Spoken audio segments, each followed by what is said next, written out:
I mean, still to this day, whenever I see a new artist that's young, that blows up and becomes gigantic overnight, I kind of get worried for him. I don't think anybody's cut out for it. How did you do up there? I was the kid with long hair in my face behind drums that look like washing machines, and I could walk in the front door of a Nirvana gig and not really get noticed. So I didn't have to suffer a lot of the pressures that Kurt did as the frontman. It was a 4-year rocket ship ride aboard what became one of the biggest bands in rock history. At the height of it all, in 1994, Cobain took his own life.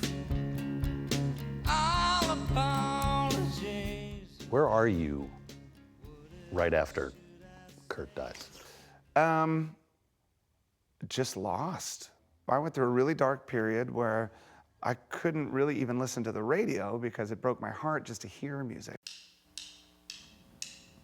But quietly, the 25-year-old Grohl began to write and record songs of his own, playing all the instruments.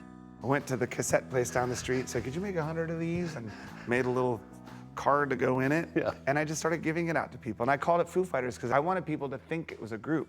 He took the name from the military term for UFOs.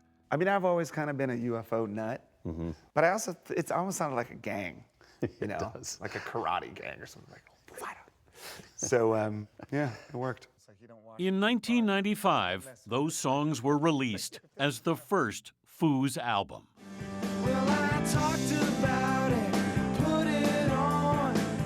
How would you describe the dynamic of this band? Dave's the leader, and our job as the band is to make sure whatever in his head gets on the tape. Along the way, he recruited Hawkins and Jaffe. Everybody's speechless.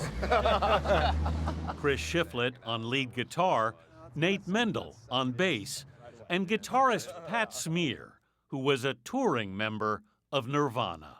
Has the Nirvana experience, do you think, informed Dave's approach to this band? Yeah, I think it did a lot. He was smart enough to pull out the good and say, I'm going to do things like this, and to look at the bad and say, I'm not going to do this kind of stuff.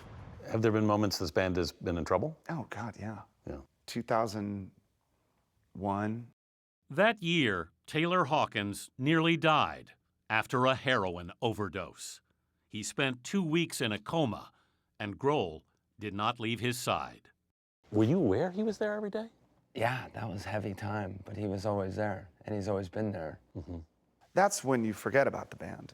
Doesn't matter anymore. No, that's when it gets real.